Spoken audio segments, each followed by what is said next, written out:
গতকাল আসন্ন নির্বাচনের আবহে ভোটের আগে ও পরে সাধারণ মানুষের নিরাপত্তা নিশ্চিত করার দাবিতে সাংবাদিক সম্মেলনের আয়োজন করেছিল হিন্দু শক্তি সেনা।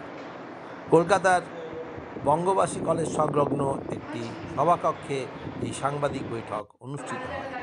সাংবাদিক সম্মেলনে উপস্থিত ছিলেন সংগঠনের সাধারণ সম্পাদক গৌতম ঘোষ, সভাপতি সুকুমার মণ্ডল, পুলকেশ দাস, অ্যাডভোকেট নৃপেন রায়, প্রেসিডেন্ট নিখিল বৈদ্য। বক্তারা বলেন, নির্বাচন ঘিরে সাধারণ মানুষের মধ্যে অনেক সময় আতঙ্ক ও অনিশ্চয়তা তৈরি হয়। তাই ভোটের আগে, ভোট চলাকালীন এবং ভোটের পরেও যাতে সাধারণ মানুষ নিরাপদে থাকতে পারে সে বিষয়ে প্রশাসনকে সক্রিয় ভূমিকা নিতে হবে। গণতান্ত্রিক ব্যবস্থার ভোট মানুষের মৌলিক অধিকার। এই অধিকার প্রয়োগের ক্ষেত্রে কোনো ভয়, ভীতি বা বাধা থাকা উচিত নয় বলেও মন্তব্য করেন। সংগঠনের পক্ষ থেকে আরও জানানো হয়, শান্তিপূর্ণ পরিবেশে বজায় রেখে সুষ্ঠু নির্বাচন সম্পন্ন করতে হবে। রাজনৈতিক দল সাধারণ মানুষের সমৃদ্ধ প্রয়োজন। সেই লক্ষ্যেই এই সাংবাদিক সম্মেলনের মাধ্যমে নিজেদের বক্তব্য তুলে ধরা হয়। কলকাতা থেকে সুদীপ দাসের রিপোর্ট, নিউজ মুখ্য বার্তা। শিক্ষিত ছেলেদের মেনে চলে। আমরা যেটা বলতে চাই, অবশ্যই ভোট দেওয়া দরকার, ভোট দিবেন, কিন্তু কাকে দেবেন কি না দেবেন এটা কিন্তু অবশ্যই ভেবে দেখতে হবে। আমাদের সন্তানেরা কিন্তু বিপদের মধ্যে পড়ে আছে।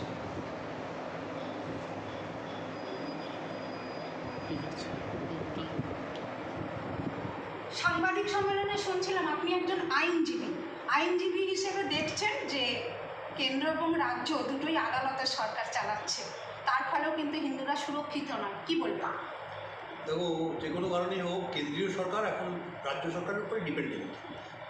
আমাদের ধর্ণামঞ্চ থেকে দিদি বলেছেন সরকার উঠে দিতে পারবো, তারপর দিদি কেন্দ্রীয় সরকারের সমস্ত কর্মকর্তা সিবিআইকে গান ধাক্কা দিয়ে অ্যারেস্ট করে দিচ্ছে, ইডির কাছ থেকে ফাইল ছিনিয়ে নিচ্ছে। তাহলে দেখা যাচ্ছে কেন্দ্র ভয়ে ভয়ে আছে, এবং এই কেন্দ্র এই ভয় থেকেই বোঝা যাচ্ছে 2026 ইলেকশনে আমাদের কোনো আশা নেই, দিদিই থাকবেন। কিন্তু নরেন্দ্র মোদীকে আমরা রিমাইন্ড দিয়ে দেবো, 1 নেশন 1 ইলেকশন উনি দিয়েছিলেন, উনি ফিরে আসুন। এবং সারা ভারতবর্ষে যেহেতু এখন সারা পৃথিবীতে একটা অস্থিরতা চলছে, এই পশ্চিমবঙ্গ থেকে রাষ্ট্রপতি শাসন শুরু হোক এবং কিছুদিন ইলেকশন বন্ধ থাকুক, খুন খারাপ বন্ধ থাক, কিছুদিন আমরা একটু স্বস্তিতে বাস করি। ধন্যবাদ। সৈনিক, আপনি কি বলবেন হিন্দুদের জন্য, কি বার্তা দেবেন? অ্যাকচুয়ালি আমাদের হিন্দুদের বার্তা একটাই কারণ, যেহেতু পশ্চিমবাংলায় হিন্দু হয়ে জন্মেছি, পশ্চিমবাংলার চারদিকে তাকালে দেখা যায়, যেদিকে দেখছি যে একটু আনাচে কানাচে প্রচুর মানুষের ঘর পুড়ে যাচ্ছে, মারা যাচ্ছে, তার কোনো সুরাও পাচ্ছি না।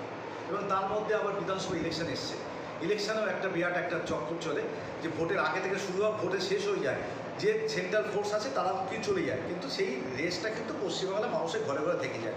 কোন মানুষ খেলেও, কোন মানুষের ঘর নেই, কোন মানুষ ঘর ছাড়া হলো, তার কোনো খোঁজ কোনো রাজনৈতিক সংগঠন নেয় না। এবং আমার বক্তব্য হচ্ছে, যেহেতু ইলেকশন কমিশনার করে, যার দায়িত্বে আছে, তার কাছে প্রধান বক্তব্য যে রাজনৈতিক দল তো রাজনৈতিক দলের মতো চলবে, ওদের মধ্যে হাত মেলানো হোক আর একসঙ্গে খাওয়া হোক, সেটা আমাদের দেখার দরকার নেই। আমাদের মেন উদ্দেশ্য, আপনি যখন দায়িত্ব নিচ্ছেন সেই দায়িত্বটা পালন করবেন প্রত্যেকটা সাধারণ মানুষের মধ্যে, কারণ সাধারণ মানুষরা যদি ভোট না দেয়, ভোট কিন্তু হয় না। তো আপনি বাধ্য করছেন সাধারণ মানুষকে ভোট দিতে, তারা ভোট দিতে হবে, তার নিরাপত্তা নেই, তারা ভোট দিতে হবে, তার ঘর ছাড়া হতে হবে, তারা ভোট দিতে হবে, তার পছন্দ মতো ভোট দিতে পারবে না। এই সমস্ত দায়িত্ব আপনাকে নিতে হবে। তার মানে আপনার কথা থেকে একটা বেরিয়ে আসছে যে হিন্দুরা কোথায় একটা অস্বাস্থ্যকর পরিবেশে বসবাস করছে। বর্তমানে তো এটাই চারদিকে একদম এটা বাস্তব কথা, হিন্দুদেরই দেখছি। আপনি দেখুন না, যে কোনো খবর দেখুন, মুর্শিদাবাদ থেকে আরম্ভ করে মেদিনীপুর, শিলিগুড়ি থেকে আরম্ভ করে দার্জিলিং, আপনি সাউথে চলে যান, যেখানেই দেখবেন একটা করে হয় ধর্ষিতা হিন্দু, নয় মার্ডার হয়েছে হিন্দু, না দেখুন তার ঘর বাড়ির দোকান পুড়িয়ে দিচ্ছে হিন্দু। ওইখানে এর বাইরে তো একটাও নলেজ দেখছি মিডিয়ার মধ্যে, এবং আপনারা মিডিয়া চারদিক খবর সংগ্রহ করেন এবং সত্য খবর সংগ্রহ করেন, এর মধ্যে কোনো ভুল নেই। তো আপনার মাধ্যমে যখন এইগুলো দেখতে পাচ্ছি, আমার চোখে এখনও পড়েনি। তার মধ্যেও দেখছি বেশ এটা জোর গলায় বলতে পারছি যে মুসলমান ভাইদের মধ্যে একজন বিধায়ক তো বলেই দিল হিন্দুদের গলা কেটে জলে ভাসিয়ে দেবে।